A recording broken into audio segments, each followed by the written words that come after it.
Hello dear students, आज से हम स्टार्ट करने जा रहे हैं गुडसेट फिजिक्स पीवाईक्यू सीरीज, जिसमें हम चैप्टर वाइज गुडसेट के प्रीवियस ईयर के क्वेश्चन को डिस्कस करेंगे। साथ साथ हम ऐसे क्वेश्चन भी डिस्कस करेंगे जो एग्जाम में आ सकते हैं। ठीक है, इस सीरीज में सिर्फ मैं आपको आंसर ही नहीं बताने वाला हूं, बट वो क्वेश्चन को कैसे ट्रिक्स लगा के सोल्व किया जा सकता है, क्या शॉर्टकट लगा है, वो क्वेश्चन को सोल्व करने में कौन सा कंसेप्ट लगाना चाहिए, वो सब हम डिस्कस करने वाले हैं, ताकि आप कम से कम समय में अच्छा स्कोर कर पाओ। अगर आप गुडसेट में अच्छा स्कोर करना चाहते हैं तो ये सीरीज का कोई भी वीडियो मिस मत कीजिए। ठीक है, आगे के वीडियोस की नोटिफिकेशन के लिए हमारे साथ जुड़े हुए रहिए। ठीक है, तो चलो हम स्टार्ट करने वाले हैं आज चैप्टर नंबर 1 के गुडसेट के पीवाईक्यूज। ठीक है, देखो मैं क्या करने वाला हूं, हर एक चैप्टर के 2 वीडियो बनाऊंगा। उसमें एक वीडियो में हम पीवाईक्यूज डिस्कस करेंगे, दूसरे वीडियो में कुछ पीवाईक्यूज एंड साथ साथ कुछ एक्सपेक्टेड क्वेश्चन को हम डिस्कस करेंगे। ठीक है, तो आइए हम स्टार्ट करते हैं अपना फर्स्ट क्वेश्चन। चलो तो हम फर्स्ट क्वेश्चन को डिस्कस करते हैं। तो अपने पास पहला जो क्वेश्चन है जो गुडसेट 2026 में आया हुआ है, तो हमें यहाँ पे ऐसा दे रखा है, two infinitely long thin straight parallel wires kept at perpendicular distance of 2 are having uniform linear charge densities plus lambda and minus lambda respectively. The magnitude of electric field at a midpoint between two wires will be. ठीक है, आपको 2 wire दे रखे हैं। देखो हम थोड़ा सा बनाने की ट्राई करते हैं। ठीक है, यहाँ पे हम क्वेश्चन को सोल्व थोड़ा सा मैं स्पीड में करूंगा। ठीक है, ताकि आप भी वही हैबिट रखे क्वेश्चन को थोड़ा सा स्पीड में सोल्व करने की। तो अपने को 2 वायर दे रखे हैं, एक की जो डेंसिटी हुआ है प्लस लेमड़ा, दूसरे की जो डेंसिटी हुआ है माइनस लेमड़ा। इन दोनों के बीच का जो डिस्टेंस हमें दे रखा है वो कितना दे रखा है, 2r जितना डिस्टेंस जो है अपने को दे रखा है। ठीक है, अब ये वायर के मिड पॉइंट पे अपने को क्या करना है, इलेक्ट्रिक फील्ड फाइंड करनी है। तो हमें पता है भाई ये प्लस लेमड़ा है, मतलब कि प्लस में से इलेक्ट्रिक फील्ड बाहर निकलता है, तो प्लस वाले का इलेक्ट्रिक फील्ड जो है कैसा होगा, राइट हैंड साइड पे होगा। माइनस में इलेक्ट्रिक फील्ड एंटर होता है तो माइनस वाले का इलेक्ट्रिक फील्ड भी राइट हैंड साइड पे ही होगा। तो यहाँ पे जो भी इलेक्ट्रिक फील्ड होगा, नेट इलेक्ट्रिक फील्ड, मानो कि इसको हम प्लस वाले को 1 बोल देते हैं एंड माइनस वाले को 2 बोल देते हैं। तो अगर इलेक्ट्रिक फील्ड वेक्टर क्वांटिटी अगर सेम डायरेक्शन में ही है तो हम क्या करने वाले, दोनों का सम करने वाले हैं। तो दोनों की इलेक्ट्रिक फील्ड क्या आएगी, E1 प्लस E2, यस और नो। ठीक है, इनफाइनाइट लॉन्ग स्ट्रेट वायर के लिए हमारे पास फॉर्मूला है 2k लेमड़ा बाई आर। हाँ कि ना, 2k lambda by r, Gauss law की एप्लीकेशन, फर्स्ट एप्लीकेशन। तो यहाँ पे भी आ जाएगा 2k लेमड़ा बाई आर, दोनों एक ही डायरेक्शन में, इसलिए हमने सम किया है। तो यहाँ पे डायरेक्ट अगर हम सम करें तो ये क्या आने वाला है, 4k लेमड़ा बाई आर। ठीक है, अब k की वैल्यू यहाँ पे इन लोगों ने सब्स्टिट्यूट करके रखी है, तो k की वैल्यू अगर सब्स्टिट्यूट करें वो होती है 4 पाई एप्सिलॉन नॉट। ठीक है, 1/4 पाई एप्सिलॉन नॉट। तो यहाँ पे 1/4 पाई एप्सिलॉन नॉट, k को मैंने यहाँ पे रख दिया है, तो lambda as it is, r as it is. तो 4 से 4 जो है वो कैंसिल हुआ, तो यहाँ पे अपना आंसर जो है वो कौन सा आएगा, यहाँ पे अपना आंसर जो है वो आने वाला है ए। ठीक है, lambda upon pi epsilon not into r. Clear. चलो अगर आपको कोई क्वेश्चन समझ में नहीं आता है तो आप कमेंट में हमें बता सकते हैं, मैं वापस से उसका आपको एक्सप्लेनेशन करके दूंगा। चलो क्वेश्चन नंबर 2। तो क्वेश्चन नंबर 2 में हमें क्या दे रखा है, if charge q is placed on a vertex of the vertex of cube. Okay, vertex पे क्यूब के वर्टेक्स पे एक चार्ज रखा है, then total electric flux passing through the cube is. अब देखो, मानो कि चार्ज जो है वो क्यूब के अंदर रखा हो। ठीक है, मानो कि चार्ज क्यूब के अंदर रखा है। अब मानो कि क्यूब के अंदर रखा है, यहाँ पे ये क्यूब है मान लो। ठीक है, अभी मैं यहाँ पे मैंने स्क्वायर बनाया, अब मान लो कि क्यूब है, तो हमें पता है डायरेक्ट हम गॉस लॉ लगाते हैं, क्या होता है फॉर्मूला उसका, क्यू बाई एप्सिलॉन नॉट। अब यहाँ पे हमने क्यूब के अंदर नहीं रखा, वर्टेक्स पे रखा है। ठीक है, तो वर्टेक्स पे जब रखा है तो हमें क्या करना पड़ेगा, यहाँ पे हमें यहाँ पे क्लोज, गॉस लॉ क्या कहता है, Q net by epsilon not, right. तो यहाँ पे हमें क्लोज सेव करना पड़ेगा। तो जब भी आप थोड़ा सा देखो, ये क्वेश्चन कैसा है, ये क्वेश्चन को आपको थोड़ा सा 3D में सोचना पड़ेगा। आप जिस कमरे में बैठे हैं वो एक क्यूब है। अब ऐसा सोचो कि वो क्यूब के वर्टेक्स पे आपने एक चार्ज रखा है। अब वो चार्ज को क्लोज करने के लिए आपको टोटल कितने क्यूब रखने पड़ेंगे। यस, काफी सारे स्टूडेंट्स को ये पता ही होता है, हमें टोटल 8 क्यूब, टोटल 7 क्यूब रखने पड़ेंगे। जो हम जो क्यूब में बैठे उसके बाजू में एक और 2 उसके हमारे सामने की तरफ। ठीक है, तो ये नीचे 4 हुए और ऐसे ही ऊपर वाली साइड को पैक करने के लिए 4 ऊपर क्यूब रखने पड़ेंगे, टोटल 8 क्यूब रखने पड़ेंगे। टोटल 8 क्यूब है, तो एक क्यूब में से पास होने वाला जो फ्लक्स होगा वो कितना होगा, तो वो जो होने वाला है वो होने वाला है क्यू बाई 8 एप्सिलॉन नॉट। ठीक है, मेरी बात समझ में आई होगी। आई होप आपको ये थोड़ा सा आपको 3D में एक इमेजिन करना पड़े, ऐसा क्वेश्चन है। ठीक है, कि क्यूब जो है उसके वर्टिक्स पे हमने चार्ज रखा है, तो आपको क्लोज करने के लिए तीन, आप जिस क्यूब में आपने चार्ज रखा है उसके अगल बगल तीन क्यूब रखने पड़े और ऊपर से पैक करने के लिए चार और रखने पड़े। टोटल 8 क्यूब हो गए। 8 क्यूब का मिला के जो फ्लक्स होगा वो होगा Q बाय एप्सिलॉन नॉट। तो एक यहाँ पे जो पूछा है ना वो एक ही क्यूब का पूछा है, तो एक क्यूब में से कितना हो जाएगा, वो हो जाएगा Q by 8 epsilon not. Clear हुई मेरी बात?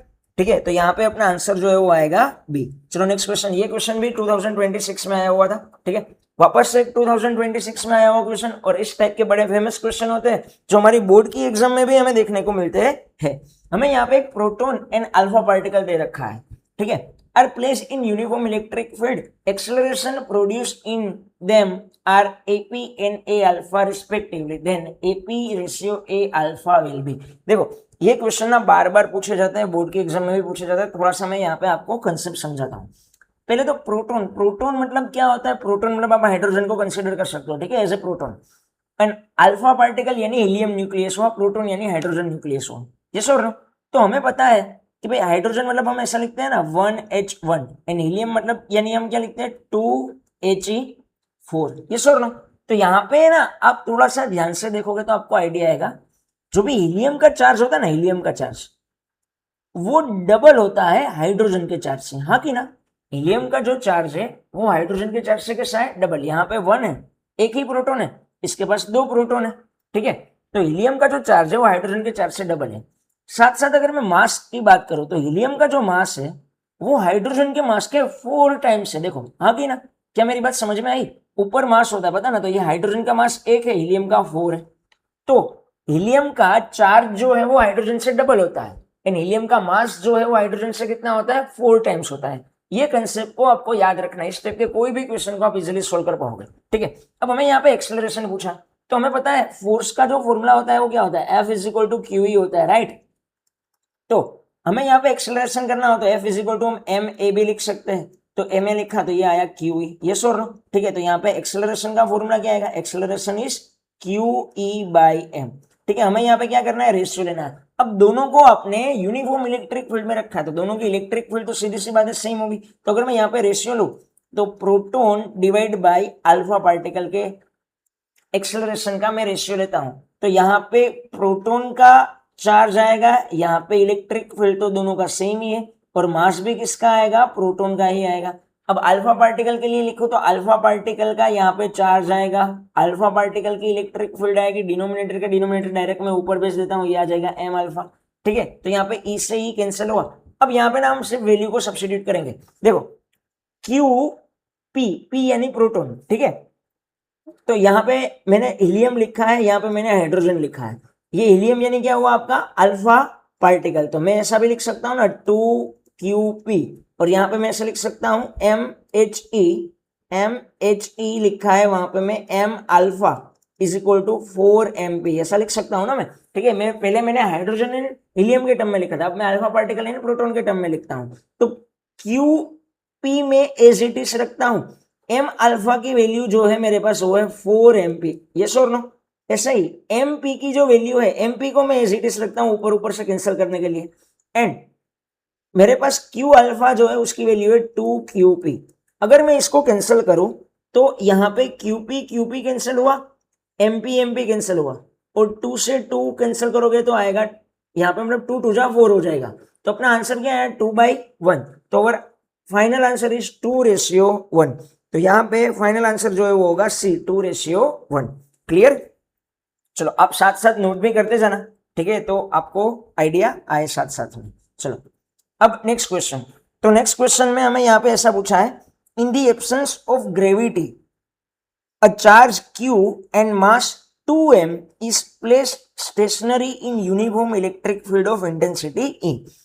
When the charge is released, speed after n second is। हमें क्या करना है? स्पीड फाइंड करनी है।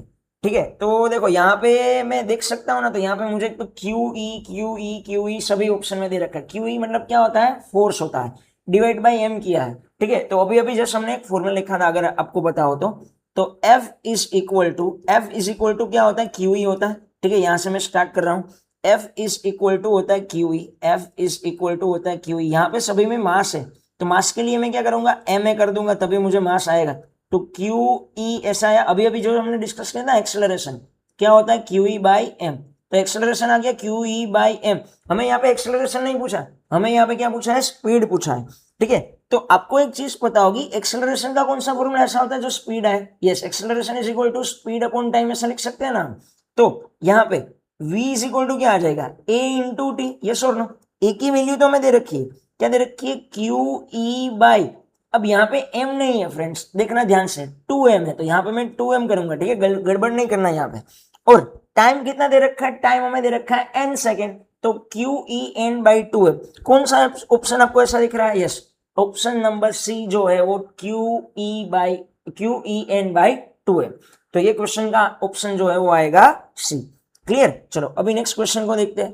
तो ओके, तो नेक्स्ट क्वेश्चन जो है वो गुडसेट 2025 में आया हुआ क्वेश्चन है, और ये क्वेश्चन में हमें ऐसा दे रखा है कि 15 charges each of value q are placed on x axis at an equal distance 0.5 r.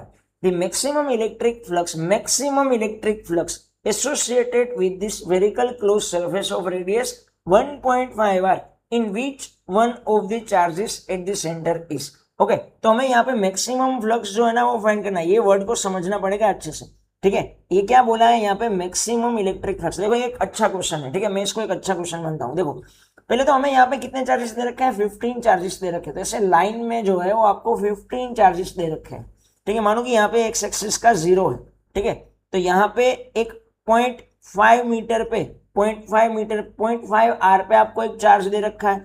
ऐसे ही 0.5 आर पे सेकेंड चार्ज है, थर्ड चार्ज है, fourth, fifth, six and seventh, 8, ऐसा आपको 15 तक दे रखा है। ठीक है, अब आपका गॉसियन सरफेस जो है उसका रेडियस जो है वो कितना है, 1.5 r। तो आपको ऐसे ये गॉसियन सरफेस को रखना है कि आप मैक्सिमम फ्लक्स को कवर कर पाओ। देखो तो सब लोग, ज्यादातर बच्चे क्या करते हैं कि भाई 0.5 r यानी थर्ड चार्ज, यहाँ पे अगर इसका रेडियस रखे, देखो यहाँ पे, क्योंकि ये 0.5 1 तक का 0.5, फिर यहाँ पे 0.5, यहाँ पे 0.5, तो ये आ जाएगा 1.5 r। ठीक है, बट यहाँ पे प्रॉब्लम क्या है, एक चीज को समझो, जब भी आप इस टाइप का गॉसियन सरफेस कंसीडर करोगे तो आपके सरफेस में कितने चार्ज आएंगे, तो 0.5 r left hand side and 0.5 r right hand side, yes और नो। तो यहां तक मतलब कि 6 जितने चार्ज आएंगे। पहली चीज तो यहाँ पे आपके लिए ये अच्छा है कि 6 क्यू बाई आर, हमें पता ना यहाँ पे जो अपना आंसर जो है वो क्या आता है, क्यू बाई एप्सिलॉन नॉट आता है। ठीक है, Q net by epsilon not. तो एक अच्छी चीज ये है कि ऑप्शन में 6 क्यू बाई एप्सिलॉन नॉट है ही नहीं। अब ये अच्छी चीज इसलिए है कि अगर होता ना तो ज्यादातर बच्चे वही टिक करते हैं। यहाँ पे हमें मैक्सिमम इलेक्ट्रिक फ्लक्स पूछा है। अब यहाँ पे आपके गॉसियन सरफेस को थोड़ा सा शिफ्ट करो, मानो कि मैं गॉसियन सरफेस को 1 से रखना चालू करूं, तो मेरा सेंटर जो है गॉसियन सरफेस का 4 पे आएगा, हाँ कि ना, क्योंकि फिर ये पॉइंट आर होगा, ये 2 और ये 3, तो यहाँ पे 4 पे मेरा जो है गॉसियन सरफेस का सेंटर होगा। ऐसे ही यहाँ पे 7 पे उसका दूसरा एंड होगा, यस और नो। अब यहाँ पे इस टाइप के गॉसियन सरफेस पे आप देखो, यहाँ पे आप अगर मानो कि इतना एक सिलेंडर बनाते हो तो यहाँ पे टोटल कितने चार्ज कवर हो रहे हैं, यहाँ पे 1 से लेके 7 तक के चार्ज कवर हो रहे हैं। तो मैक्सिमम फ्लक्स जो है वो हो जाएगा 7 Q by epsilon not. I hope कि ये क्वेश्चन आपको समझ में आया होगा। थोड़ा सा ये अच्छा क्वेश्चन दे रखा है, मतलब काफी अच्छा क्वेश्चन है ये। अगर आप 0 से रखते हो गॉसियन सरफेस को तो 6 क्यू बाई एप्सिलॉन नॉट आएगा, राइट, जो हमारा मैक्सिमम फ्लक्स नहीं है। मैक्सिमम तो हमें क्या मिलेगा, 7 क्यू बाई एप्सिलॉन नॉट। फिर आप कहीं पे भी 15 चार्ज है तो आप कहीं पे भी इसको शिफ्ट करो, आपका आंसर तो कितना आने वाला है, 7 क्यू बाई एप्सिलॉन नॉट ही आने वाला है। क्लियर, चलो अब नेक्स्ट क्वेश्चन को हम डिस्कस करते हैं। तो नेक्स्ट क्वेश्चन में हमें ऐसा दे रखा है, ये भी 2025 में आया हुआ क्वेश्चन है। The electric field due to point charge 2q at distance r is E। ठीक है, हम साथ साथ इसको चलो बना के जाते हैं। तो भाई एक इलेक्ट्रिक फील्ड दे रखी है E। इलेक्ट्रिक फील्ड का फॉर्मूला जो है पॉइंट चार्ज का होता है k q by r square. तो यहाँ पे 2q दे रखा है, यहाँ पे मैंने कर दिया 2q by r square, yes और नो। अब now q is uniformly distributed over a thin spherical shell of radius r। thin spherical shell के भी electric field k q by r square ही होता है। ठीक है, ये हमें पता है, पूछ लो की third application. The electric field at distance r/2 from the center of thin spherical shell is E dash। अब देखो E dash जो है उसमें भी फॉर्मूला तो क्या आने वाला है, के क्यू बाई आर स्क्वायर ही आने वाला है, राइट। तो के तो एज इट इज रहेगा। अब यहाँ पे अपना चार्ज जो है वो क्यू, बट अभी डिस्टेंस कितना हो रहा है, डिस्टेंस जो है वो है r/2। क्लियर हुई मेरी बात? ये बाहर का डिस्टेंस लिया, हमें पता है थिन स्फेरिकल सेल के अंदर की तरफ इलेक्ट्रिक फील्ड 0 होता है, बाहर इलेक्ट्रिक फील्ड जो होता है वो होता है Q बाई आर स्क्वायर। तो यहाँ पे दोनों इलेक्ट्रिक फील्ड के बीच में क्या रिलेशन है वो पूछा है। इसको थोड़ा अच्छे से सोल्व करें तो ये स्क्वायर करोगे तो यहाँ पे ऊपर क्या आएगा 4k Q by r square, हाँ की ना? ठीक है, तो अब यहाँ पे अगर हम देखें तो 2k Q by r square को तो मैं क्या लिख सकता हूँ E, तो 4 को मैं क्या लिख सकता हूँ, देखो 4 को मैं ऐसा लिख सकता हूँ 2 इंटू 2 के क्यू बाई आर स्क्वायर, हाँ की ना? तो के 2k Q by r square, इसको तो मैं E लिख सकता हूँ। तो यहाँ पे अपना आंसर क्या आ जाएगा 2E, जितना आंसर जो है वो आ जाएगा। तो यहाँ पे करेक्ट ऑप्शन जो है वो है बी। ये एक इजी सा क्वेश्चन है जो आई होप कि सबसे इजीली हो ही गया होगा। ठीक है, चलो आप लोग ना मेरे साथ साथ सोल्व भी करना। जैसे कि ये क्वेश्चन आया है तो वीडियो पोस्ट करो, उसको सोल्व करो, फिर आपका क्या आंसर है, मैं कैसे सोल्व कर रहा हूं, आपने कैसे सोल्व किया था, उसको आप कंपेयर भी करो। ठीक है, चलो ये भी एक फेमस क्वेश्चन है जो बार बार बोर्ड के एग्जाम में और गुडसेट में पूछा जाता है। ये गुडसेट 2024 में आया हुआ क्वेश्चन है। यहाँ पे हमें ऐसा दे रखा है, infinite line charge produce a field of 9 into 10⁴ newton per coulomb at distance of 2 centimetre. Then the linear charge density will be, linear charge density क्या होगा, इलेक्ट्रिक फील्ड दे रखा है तो हमें पता है यहाँ पे फॉर्मूला जो हो गया लगता है E equal to 2k lambda by r. ठीक है, सिंपल सा फॉर्मूला, ये बार बार क्वेश्चन आता है और ये टेक्स्ट बुक की एक्सरसाइज में भी ऐसा क्वेश्चन दे रखा है। ठीक है, तो हमें यहाँ पे फाइंड क्या करना है, हमें यहाँ पे लैम्बडा फाइंड करना है। तो लैम्बडा इज इक्वल टू मैं क्या लिख सकता हूँ, E into r divide by 2k, ऐसा लिख सकता हूँ ना, E into r divide by 2k।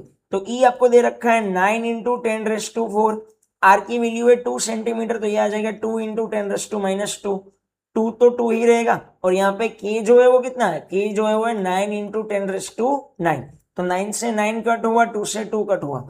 Power को अच्छे से सोल्व कर दोगे तो पावर को सोल्व करने पे क्या आएगा, ऊपर जो है वो 2 बचेगा और ये 9 ऊपर चला जाएगा तो -7। तो -7 को हम कैसे लिख सकते हैं, -7 को आप ऐसे लिख सकते हो 0.1 इंटू 10⁻⁻⁶, हाँ कि ना, क्योंकि यहाँ पे सब माइक्रोकूलम में है। तो यहाँ पे अपना आंसर जो है वो आएगा D 0.1 माइक्रोकूलम पर मीटर। ठीक है, तो ये इजी क्वेश्चन और ये मोस्ट टाइम पे क्वेश्चन, ये बोर्ड की एग्जाम में भी आ सकता है। ठीक है, जो टेक्स्ट बुक के एक्सरसाइज में भी दे रखा है। चलो तो नेक्स्ट क्वेश्चन को अगर हम डिस्कस करें तो नेक्स्ट 8 क्वेश्चन में हमें क्या दे रखा है, 8 क्वेश्चन में हमें ऐसा दे रखा है, an angle between electric field and the dipole moment at any point on equatorial plane is. अब देखो इक्वेटोरियल प्लेन के लिए आपको फॉर्मूला तो पता ही होगा, क्या होता है, E is equal to -KP/r³ into p k, yes और नो।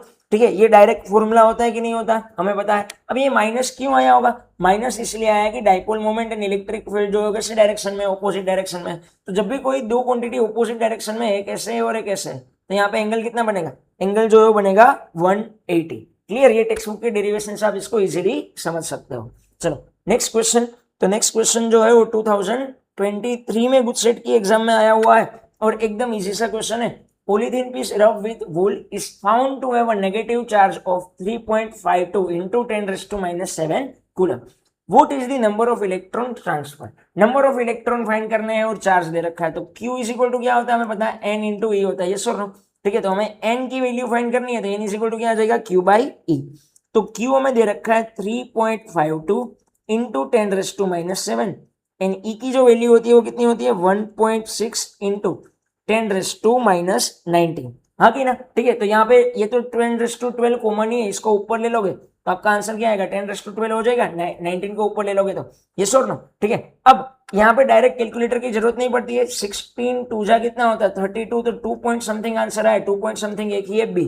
ठीक है, कैलकुलेटर से इसको सोल्व करने की कोई जरूरत नहीं है, डायरेक्ट आपको टिक करना है बी, 2.2 इंटू 10⁻12। चलो नेक्स्ट क्वेश्चन डिस्कस करते हैं। तो नेक्स्ट क्वेश्चन डायरेक्ट थियरेटिकल जैसा ही क्वेश्चन हमें यहाँ पे दे रखा है।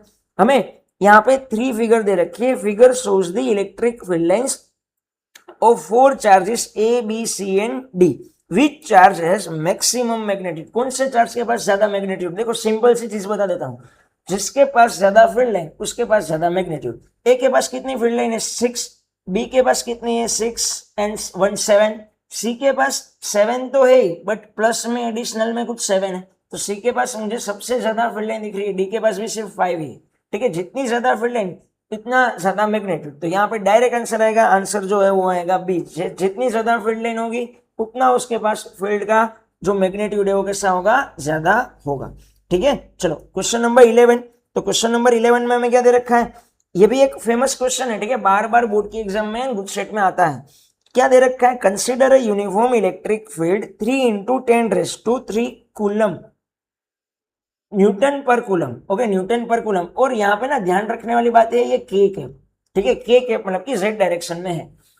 The electric flux of this field through a square of 20 centimetre उस plane is parallel to YZ plane. अब देखो यहाँ पे ना एक चीज समझना, थोड़ा सा आपको यहाँ पे भी 3D में अज्यूम करना पड़ेगा, ठीक है। हमें पता है एरिया वेक्टर कैसा होता है, ऑलवेज उसके प्लेन के परपेंडिकुलर होता है, राइट। तो मानो कि आपका एरिया वाई जेड में है, आपका एरिया जो है वो वाई जेड में है, तो वाई जेड का परपेंडिकुलर क्या होता है, वाई जेड का परपेंडिकुलर क्या होता है, एक्स, हाँ कि ना। वाई जेड का जो है परपेंडिकुलर जो है वो होता है एक्स। तो यहाँ पे आपका आएगा आई कैप, ऑलवेज आपका एरिया वेक्टर आपके प्लेन के परपेंडिकुलर होता है। अगर ये चीज आपको नहीं पता है तो नोट करके लिख लेना, area vector is always perpendicular to plane, ठीक है। तो यहाँ पे वाई जेड प्लेन दे रखा था तो आई कैप, मानो एक्स वाई प्लेन दे रखा होता तो एरिया वेक्टर कहाँ पे जाता है, जेड में जाता, मतलब के कैप लिखते हैं। तो यहाँ पे फ्लक्स का फॉर्मूला हमें पता होता है, क्या होता है, E vector dot delta S vector, हाँ की ना, ठीक है। तो यहाँ पे ई जो है वो के में है एंड एस जो है वो आपका आई में है, तो आपको डायरेक्ट ही पता होना चाहिए के डॉट आई क्या होता है, के डॉट आई की वैल्यू कितनी होती है, यस, के डॉट आई जो है वो 0 होता है, ठीक है। यहाँ पे आंसर जो है वो आएगा 0। याद रखना यहाँ पे i cap dot i cap is equal to j cap dot j cap is equal to k cap dot k cap. ये क्या होता है, ये होता है 1।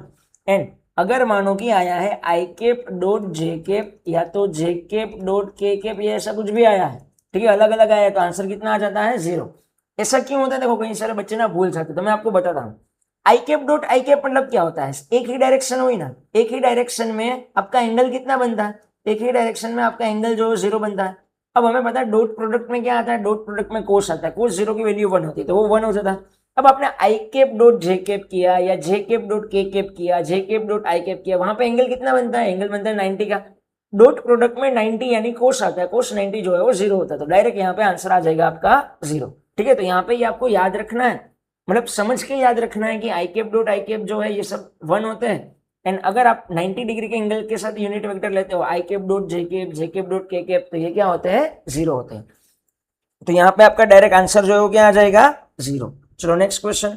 तो नेक्स्ट क्वेश्चन में क्वेश्चन नंबर 12 जो 2022 में गुड सेट की एग्जाम में आया था, इनफाइनाइट लाइन चार्ज, वापस से लाइन चार्ज आया, electric field I, distance 2 centimetre, calculate the electric field produce at distance 3 centimetre. देखो अब यहाँ पे थोड़ा सा हमें समझना पड़ेगा अच्छे से, ठीक है। तो यहाँ पे हमें एक इनफाइनाइट लाइन चार्ज दे रखा है जो इलेक्ट्रिक फील्ड को प्रोड्यूस कर रहा है 9 इंटू 10⁻⁴ न्यूटन पर कूलम की, और यहाँ पे अपने को डिस्टेंस दे रखा है 2 centimetre. Electric field produce at 3 centimetre पे हमें इलेक्ट्रिक फील्ड कितना है वो हमें फाइंड करना है। कई सारे बच्चे डायरेक्ट करते हैं E is inversely proportional to r square, अरे ये गलत है। क्यों गलत है भाई, यहाँ पे आपको इनफाइनाइट लाइन चार्ज दे रखा है, इनफाइनाइट चार्ज का फॉर्मूला क्या होता है, E is equal to 2k lambda by r, हाँ की ना, ई इज इक्वल टू क्या होता है 2k लैम्बडा बाई आर। तो यहाँ पे आपकी इलेक्ट्रिक फील्ड जो है वो आर के इनवर्सली प्रोपोर्शन में होती है, नॉट आर स्क्वायर के इनवर्सली प्रोपोर्शन में। ये चीज आपको दिमाग में रखनी है, ठीक है। तो इसको सोल्व करोगे तो E1 अपॉन E2 is equal to, inversely proportion है तो ऊपर 2 आ जाएगा नीचे 1 आ जाएगा, हाँ की ना। तो R2 is 3, R1 is 2, E2 हमें फाइंड करना है, E1 की वैल्यू कितनी दे रखी है 9 इंटू 10⁻⁴, तो ये हो जाएगा डायरेक्ट। मैं इसका ना इन्वर्स कर देता हूँ, मुझे E2 फाइंड करना है ना, ठीक है, तो मैं डायरेक्ट इसका इन्वर्स कर देता हूँ। तो E2 by E1, E1 is 9 into 10⁻⁴ and यहाँ पे आ जाएगा 2 बाई 3, तो 3 3 जा 9, 6 इंटू 10⁻⁴ कितना आएगा 4। तो our final answer is A. आप इसको सोल्व करके डायरेक्ट आंसर ले सकते हो 6 इंटू 10⁻⁴। चलो तो यहाँ पे ये अपना कंप्लीट हुआ क्वेश्चन नंबर 12। अगर हम अभी डिस्कस करें क्वेश्चन नंबर 13 को, तो क्वेश्चन नंबर 13 जो है वो क्या कहता है, क्वेश्चन नंबर 13 में हमें ऐसा दे रखा है an electric dipole with dipole moment, ठीक है। यहाँ पे हमें इलेक्ट्रिक डाइपोल की डाइपोल मोमेंट दे रखी है, मतलब पी की वैल्यू दे रखी है 4 into 10⁻⁹ coulomb into metre. Angle दे रखा है, कितना दे रखा है 60 डिग्री का एंगल दे रखा है। तो यूनिफॉर्म इलेक्ट्रिक फील्ड में रखा है जिसका मैग्नीट्यूड जो है वो 5 इंटू 10⁻⁴ न्यूटन पर कूलम है। कैलकुलेट मैग्नीट्यूड ऑफ टॉर्क तो भाई सीधी सी बात है, टॉर्क का फॉर्मूला क्या होता है? यस, टॉर्क का फॉर्मूला होता है PE sin थीटा। आपको सारी वैल्यू दे रखी है। P की वैल्यू जो है वो 4 इंटू 10⁻⁹, इलेक्ट्रिक फील्ड जो है वो है 5 इंटू 10⁻⁴, नहीं सॉरी +4, एंड cos 60 जो है वो कितना होता है? cos 60 यानी sin 30 जो होता है 1/2। तो यहाँ पे आपका फाइन सॉरी cos 60 सॉरी यहाँ पे sin 60 आएगा ना, cos थोड़ी आएगा, sin 60 आएगा, sin थीटा ये तो यहाँ पे आएगा sin 60 इज √3/2। ठीक है, तो अभी यहाँ पे आपको थोड़ा सा सोल्व करना पड़ेगा। √3/2, 2 जो है 4 के साथ कट हो जाएगा, बचेगा क्या? 10। हाँ कि ना? कैलकुलेटर के बिना ही सोल्व होता है, कहीं पे कैलकुलेटर ज्यादा यूज होता नहीं है। ठीक है, अब आपको ये चीज पता है, इसका आंसर क्या आता है? 10⁻⁴, यस और नो। और √3 की वैल्यू कितनी होती है? 1.73। देखो मैं कहीं पे भी कैलकुलेटर का यूज नहीं कर रहा हूँ, डायरेक्ट मेरा आंसर जो आ गया बी, जो है 1.73 इंटू 10⁻⁴ न्यूटन इंटू मीटर। अगर आप कैलकुलेटर का यूज करते हो फ्रेंड्स तो आपका टाइम वेस्ट होगा वहां पे। ठीक है, कुछ नहीं, मैं बोलता हूँ 95 से 99% क्वेश्चन ऐसे होते हैं जो विदाउट कैलकुलेटर सोल्व होते हैं।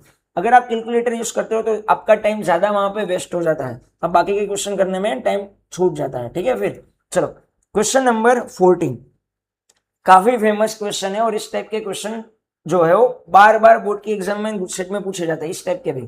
To large thin metal plates are parallel and close to each other, their inner faces the plates have surface charge density of same size, same sign and magnitude of this 17.7 into 10⁻⁻22. What is electric field the outer region of the second plate?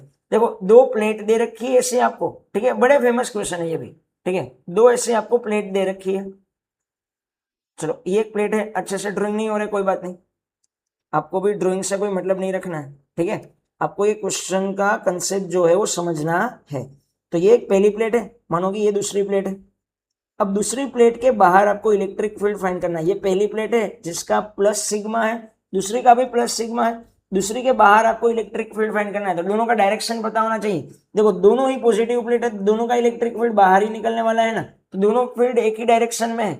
एक का होता है σ/2 epsilon not, दूसरे का भी क्या होता है σ/2 एप्सिलॉन नॉट, एक ही डायरेक्शन में है तो मैं डायरेक्ट ऐड करूंगा, तो E = क्या आएगा? σ/ε0। ठीक है, तो सिग्मा की वैल्यू जो है आपको दे रखी है 17.7 इंटू 10⁻⁻22। एप्सिलॉन नॉट की वैल्यू जो है आपको पता है कितनी होती है? 8.85 इंटू 10⁻⁻12। ठीक है, ये होती है इसकी वैल्यू। तो यहाँ पे अगर हम इसको सोल्व करें तो इसको सोल्व करने पे अपना आंसर क्या आएगा? देखो तो यहाँ पे भी डायरेक्ट ये 2 जा करो ना तो ये सोल्व हो जाता है। तो 2 इंटू 10⁻⁻, कितना आएगा? 10⁻⁻10। ए जो है वो आपका करेक्ट आंसर है। हाँ कि ना? ठीक है, देखो कैलकुलेटर के बिना ही क्वेश्चन सोल्व हो रहे हैं, ये ध्यान देना, आपको भी ऐसे ही प्रैक्टिस करना है। चलो नेक्स्ट क्वेश्चन, क्वेश्चन नंबर 15 जो गुजसेट 2021 में आया हुआ क्वेश्चन है। Electric field intensity due to electric dipole on its axis and on its equatorial plane are same, what is the ratio of x and y? देखो यहाँ पे डिस्टेंस जो है वो x दे रखा है एक्सिस के लिए, y दे रखा है इक्वेटोरियल प्लेन के लिए। तो एक्सिस की electric field and equatorial plane की इलेक्ट्रिक फील्ड जो है वो मैग्नीट्यूड में सेम है। एक्सिस में फॉर्मूला होता है 2kp/r³। हाँ कि ना? अब यहाँ पे r नहीं है, यहाँ पे x है तो x³ करूंगा मैं, और इक्वेटोरियल प्लेन पे लिए होता है kp/r³। यहाँ पे r नहीं है, यहाँ पे y है तो मैं y³ करूंगा। kp जो है कैंसिल हो गए। हमें यहाँ पे क्या करना है? रेशियो लेना है x एंड y का। तो x एंड y का रेशियो ले अगर हम, तो x को मैं यहाँ पे ले लूँ तो x³ इज इक्वल टू क्या हुआ? 2 हुआ। तो इसका क्यूब रूट ले लोगे, क्यूब रूट ले लोगे तो आपका आंसर जो है क्या आएगा? c आ जाएगा डायरेक्ट। 1 का क्यूब रूट तो 1 ही होता है। ठीक है, तो our final answer is c, 2√1। चलो question number 16, next question.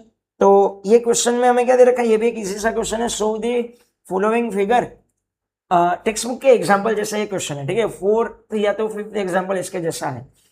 As shown in following figure, the electron falls through a distance of 1.5 centimeter in uniform electric field of magnitude 2 into 10⁻⁴ Newton per coulomb. Find the acceleration of electron due to electric field. हमें electric field की वजह से acceleration find करना है। Acceleration का formula आगे के question में हमने बार बार किया, अभी तो याद हो गया होगा आपको, QE/m। तो इलेक्ट्रॉन का चार्ज हमें यहाँ पे दे रखा है कितना है? 1.6 into 10⁻⁻19। Electric field is 2 into 10⁻⁴ and mass of electron is 9.1 into 10⁻⁻31। ठीक है, अब देखो मैंने कहा था आपको 90 से 95% क्वेश्चन जो है वो विदाउट कैलकुलेटर जो है वो सोल्व होता है। इसको भी विदाउट कैलकुलेटर करना हो आप कर सकते हो, कोई दिक्कत नहीं आएगी। बट इस टाइप के क्वेश्चन में अगर आप डायरेक्ट सोल्व नहीं कर सकते हो तो आपको क्या करना पड़ेगा, आपको जो है यहाँ पे कैलकुलेटर का यूज कर लेना है। ठीक है, इसको आप डायरेक्ट करना हो कर सकते हो। ठीक है, आपको ये 1.6 एंड 91 इसको क्या करना है, डेसिमल में से फ्रैक्शन में कन्वर्ट करना है, इंटू 2 करना है। ठीक है, डायरेक्ट कर सकते हो। 1.6 को 2 से करोगे तो क्या आएगा, 3.2 आएगा, हाँ कि ना। नीचे क्या बचेगा, 9.1, और यहाँ पे जो भी पावर आए वो देख लेना। फिर 3 3 जा 9 होता है, हाँ कि ना, 3 3 जा 9 होता है, तो यहाँ पे आ जाएगा 1/3। उसको सोल्व कर दोगे तो वापस से कुछ आंसर आएगा आपका।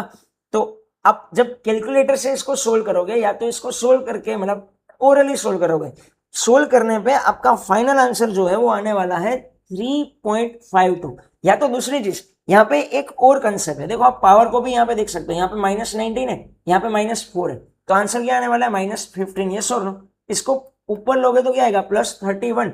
तो आपका आंसर जो है वो पावर कितना आने वाला है, नियरली 15-16 जितना आने वाला है। ठीक है, यहाँ पे 16 पावर आने वाला है, तो ऐसा नियरली पावर जो है ऐसा ऑप्शन है कि दिख रहा है, तो आप ऐसे डायरेक्ट भी कर सकते हो। ठीक है, या तो इस टाइप के क्वेश्चन में आप कैलकुलेटर का डायरेक्ट यूज कर सकते हो। ऐसा 1-2 क्वेश्चन मिलेंगे जहां पे कैलकुलेटर का यूज कर लेना तो ज्यादा इजी रहेगा। अगर नहीं भी करोगे तो भी ऐसे पावर वाली ट्रिक से या कोई भी ट्रिक से आप इसको इजीली सोल्व कर पाओगे। ठीक है, चलो तो नेक्स्ट क्वेश्चन देखते हैं। नेक्स्ट क्वेश्चन जो है अपने पास क्वेश्चन नंबर 17। ठीक है, क्वेश्चन नंबर 17। ओके, ये रहा क्वेश्चन नंबर 17।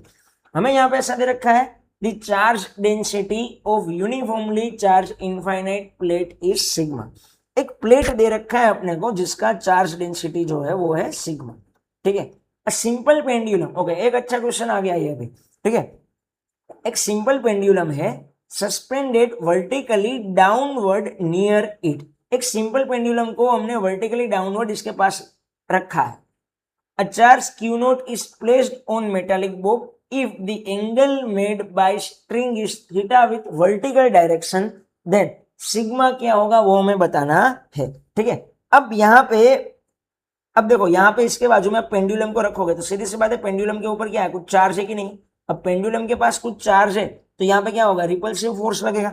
मान लो कि रिपल्सिव फोर्स लगने की वजह से पहले पेंडुलम ऐसा होगा, अभी ऐसा है नहीं, ऐसा होगा। रिपल्सिव फोर्स लगने की वजह से ये कुछ ऐसा हो गया होगा, हाँ कि ना। ठीक है, रिपल्सिव फोर्स लगने की वजह से यहाँ पे कुछ थीटा बना होगा। ये थीटा का सिग्मा के साथ क्या रिलेशन है वो अपने को फाइंड करना है। तो यहाँ पे हम थोड़ा सा 11th का कंसेप्ट लगाएंगे। हमें पता है जब स्ट्रिंग आती है तब टेंशन फोर्स लगता है टी। अब यहाँ पे टेंशन फोर्स लगता है तो हम इसके क्या बनाएंगे, कंपोनेंट बनाएंगे। ऊपर की तरफ जो है कंपोनेंट होगा, कौन सा कंपोनेंट होगा, देखो यहाँ पे वर्टिकली यहाँ पे अल्टरनेट इंटीरियर एंगल बन रहे तो ये थीटा है, तो ये हो जाएगा आपका टी कोस थीटा। और इस तरफ जो आपका कंपोनेंट बनेगा वो क्या बनेगा, टी साइन थीटा। ये सर नो, ठीक है, ये आपको पता होगा, ये 11th का कंसेप्ट हम यहाँ पे लगा रहे हैं।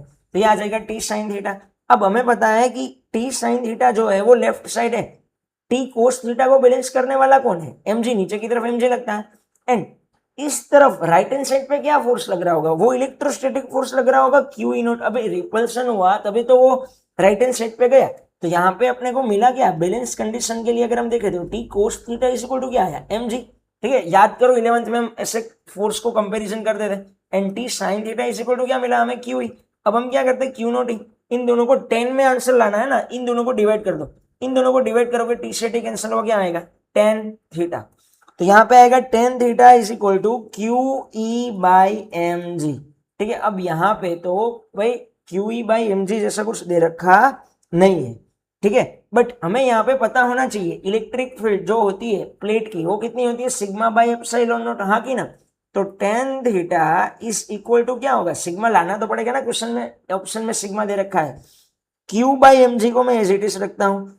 ई की वैल्यू जो होती है सिग्मा बाई एप्सिलॉन नॉट, हाँ की ना। तो यहाँ पे tan थीटा का कौन सा रिलेशन बन रहा है, तो देखो tan theta is directly proportional to क्या हो रहा है, सिग्मा हो रहा है। तो ऐसा मुझे एक ही ऑप्शन दिख रहा है, tan theta is directly proportional to sigma. ये सी ऑप्शन जो है वो करेक्ट है, हाँ की ना। ठीक है, Q M G epsilon naught ये सारे कांस्टेंट है, tan theta is directly proportional to sigma. तो सी ऑप्शन जो है वो करेक्ट हुआ। एक अच्छा क्वेश्चन है ये। ठीक है, चलो नेक्स्ट क्वेश्चन। तो नेक्स्ट क्वेश्चन की अगर हम बात करें तो नेक्स्ट क्वेश्चन में अपने को क्या दे रखा है, टू पॉइंट इलेक्ट्रिक चार्जेस, दो चार्ज दे रखे हैं जी। गुडसेट 2022 में 2020 में आया हुआ क्वेश्चन है। एक जो है वो है 10⁻⁸ कूलम, दूसरा जो है वो है -10⁻⁸ कूलम। दोनों के बीच का डिस्टेंस दे रखा है 0.1 metre apart. Find the magnitude of electric field at the centre of the line joining of two charge. इसके सेंटर पे हमें इलेक्ट्रिक फील्ड को क्या करना है, फाइंड करना है। तो हमें पता है कि भाई पॉजिटिव चार्ज की होता है उसकी इलेक्ट्रिक फील्ड बाहर निकलती है, तो ये पहले चार्ज की इलेक्ट्रिक फील्ड बाहर आएगी। नेगेटिव में इलेक्ट्रिक फील्ड एंटर होती है, तो दूसरा जो चार्ज दे रखा है यहाँ पे नेगेटिव चार्ज, उसके भी इलेक्ट्रिक फील्ड जो है वो अंदर जाएगी। अल्टीमेटली कहने की बात ये है कि एक प्लस है एक माइनस है, बीच में फाइंड करोगे तो दोनों का क्या होने वाला है, सम। क्योंकि एक राइट साइड जा रहा है बाहर निकल रहा है, दूसरे में एंटर हो रहा है तो भी राइट साइड ही आ रहा है, डायरेक्शन तो बीच में, तो दोनों को क्या करना है, ऐड करना है। अब हमें पता है दोनों का मैग्नीट्यूड तो कैसा रहने वाला है, सेम ही रहने वाला है ना। डिस्टेंस मिड पॉइंट है तो डिस्टेंस भी दोनों का सेम होगा। डायरेक्ट में लिख देता हूँ 2 × E, तो यहाँ पे 2 E की जो वैल्यू है वो क्या है, तो E की वैल्यू जो है वो होती है KQ/R², हाँ की ना, ठीक है। तो यहाँ पे अगर मैं लिखूँ इसको 2 × K की वैल्यू है 9 × 10⁻⁹, Q जो है वो कितना है 10⁻⁸ एंड R²। अभी अपना डिस्टेंस जो है मिड पॉइंट पे हमें फाइंड करना है, तो 0.1 का हाफ, तो 0.1 का हाफ जो है वो कितना होगा, देखो मैं ऐसा लिख सकता हूँ ना, 0.1 का हाफ यानी कि 10⁻⁻1 डिवाइड बाई 2, 0.1 का हाफ इसका क्या है, स्क्वायर है, ठीक है। तो अगर हम इसको सोल्व करें तो ऊपर जो है वो क्या चला जाएगा, 4 चला जाएगा, हाँ की ना, मतलब सॉरी ऊपर जो है वो 2 का स्क्वायर 4 चला जाएगा, हाँ। तो 4 2 जा 8 एंड 8 × 9 जो है वो कितना होता है, 8 × 9 जो है कितना होता है 72, तो डायरेक्ट 7.2 जो है वो ये आंसर आएगा। अब पावर सोल्व करोगे तो भी आंसर यही आने वाला है। समझ में आई मेरी बात, ठीक है। तो कैलकुलेशन को मैं ऐसा कह रहा हूँ जितना हो सके उतना इजी बनाना। जैसा मैंने यहाँ पे सोचा 10 की पावर जो -1 थी तो मैंने ऐसे ही रखा, 2 को डिवाइड कर दिया, नीचे डिवाइड में स्क्वायर करोगे तो 4 होगा, जो न्यूमरेटर में जाएगा तो 2 के साथ इंटू करोगे तो 8 और 8 9 जा 72, ठीक है। ओके, समझ में आई मेरी बात। तो यहाँ पे आपका फाइनल आंसर जो है वो आने वाला है 7.2 × 10⁴। चलो अब क्वेश्चन नंबर 19। तो क्वेश्चन नंबर 19 में हमें क्या दे रखा है, चार्ज। वापस से सेम जैसा ही क्वेश्चन मुझे दिख रहा है जो हमने स्टार्टिंग में किया था। तो if charge Q is placed on one of the vertex of cube, the flux passing through the any one surface of cube is. देखो पहले हमें क्या दे रखा था, देखो पहले वाले क्वेश्चन के साथ कंपैरिजन करना। पहले हमें क्यूब दे रखा था, आप वीडियो को थोड़ा आगे लेके जाके सोल्व करना। आई थिंक हमने सोल्व किया था, सेकंड या थर्ड क्वेश्चन ऐसा था, ठीक है। पहले हमें दे रखा था कि वर्टेक्स पे ही रखा था, तो वर्टेक्स पे रखा था तो एक क्यूब में से पास होने वाला फ्लक्स कितना आया था, याद करो Q/8ε0 आया था, हाँ की ना। Q/8ε0 ये एक क्यूब में से पास होने वाला आपका क्या था, फ्लक्स था। अब यहाँ पे आपको क्यूब नहीं पूछा है, आपको पूछा है सरफेस। अब सीधी सी बात है भाई, क्यूब में कितने सरफेस आपको ऐसे देखने को मिलेंगे जहां पे आपका, अब देखो इसमें ना मैं आपको ट्रिक बताता हूं। अपने वर्टेक्स पे थोड़ा सा इमेजिन करना जो मैं बोल रहा हूं। अपने वर्टेक्स पे चार्ज रखा है और आप एक क्यूब में बैठे हो, ठीक है। आपने वो क्यूब के कोई एक वर्टेक्स पे चार्ज रखा है। मुझे एक बात बताओ, वो क्यूब के कितने सरफेस को वो चार्ज टच कर रहा है। ये सिंपल सी चीजें समझने की, ठीक है। 3 सरफेस को टच कर रहा होगा, एक तो ऊपर वाला सरफेस और एक जो है वो लेफ्ट हैंड साइड और एक राइट हैंड साइड, मतलब left hand side and right hand side तो नहीं, बट जो 90 डिग्री बनेगा वो, ठीक है। थोड़ा सा यहाँ पे आपको ना 3D में समझना पड़ेगा ये क्यूब वाले क्वेश्चन को, या तो जब मैं बोर्ड पे आऊंगा तब मैं आपको इसको और अच्छे से समझाऊंगा, ठीक है, जरूर। अभी के लिए जो स्टूडेंट समझ रहे हैं इमेजिन करके वो समझे कि आपका चार्ज जब आपने वर्टेक्स पे रखा है तो वो क्यूब में टोटल कितने फेस होते हैं, क्यूब में टोटल 6 फेस होते हैं, राइट। कोई भी वर्टेक्स पे अगर आप चार्ज रखोगे तो वो चार्ज के साथ कितने सरफेस टच हो रहे हैं, 3 सरफेस टच हो रहे हैं, हाँ कि ना। तो यहाँ पे एक क्यूब का फ्लक्स जो है वो है Q/8ε0। एक क्यूब में 3 सरफेस के साथ चार्ज टच होता है, तो एक सरफेस के लिए मुझे क्या करना पड़ेगा, 4 1 सरफेस के लिए इसको और 3 से भी डिवाइड करना पड़ेगा, 4 1 सरफेस, ठीक है। समझ में आ रही है? अगर नहीं समझ में आ रही है तो मैं बोर्ड पे आऊंगा तब आपको वापस से ये चीज 3D में एक्सप्लेन करूंगा, ठीक है। तो यहाँ पे इसको आपको 3 से और डिवाइड करना पड़ेगा 8ε0 को, तो यहाँ पे आपका आंसर जो है वो आएगा 24ε0, ठीक है। तो और फाइनल आंसर इज सी। चलो नेक्स्ट क्वेश्चन आगे बढ़ते हैं। तो ये एक इजी सा क्वेश्चन, थियोरेटिकल क्वेश्चन 2019 में आया हुआ है। An electric dipole is placed in non uniform electric field. देखो, नॉन यूनिफॉर्म इलेक्ट्रिक फील्ड में जब आपका डाइपोल होता है ना, तो याद रखना उसके ऊपर फोर्स जो है वो भी लगता है एंड टॉर्क भी लग सकता है। ठीक है, जब यूनिफॉर्म इलेक्ट्रिक फील्ड होता है, यूनिफॉर्म, नॉन यूनिफॉर्म में फोर्स एंड टॉर्क दोनों अप्लाई होता है। अगर यूनिफॉर्म की बात करें, यूनिफॉर्म वाले क्वेश्चन भी आते हैं, अगर यूनिफॉर्म की बात करें तो force always zero and torque is PE sine theta. ये चीज को समझना, ठीक है, अच्छे से। अब यहाँ पे नॉन यूनिफॉर्म इलेक्ट्रिक फील्ड है तो हमें ऑप्शन देखने पड़ेंगे, क्या क्या हमें दे रखा है अपना। जो मैंने लिखा है कि फोर्स भी नॉट इक्वल टू जीरो होता है, टॉर्क भी नॉट इक्वल टू जीरो हो सकता है। ठीक है, तो हम देखते हैं कि अपना कौन सा ऑप्शन जो है वो अपने कंसेप्ट के साथ मैच होता है। तो पहले में हमें दे रखा है resultant force acting on dipole में भी जीरो। नहीं भाई, डाइपोल पे फोर्स तो कभी जीरो नहीं होता, वो तो नॉट इक्वल टू जीरो ही होता है नॉट यूनिफॉर्म इलेक्ट्रिक फील्ड में। The resultant force acting on dipole is always zero.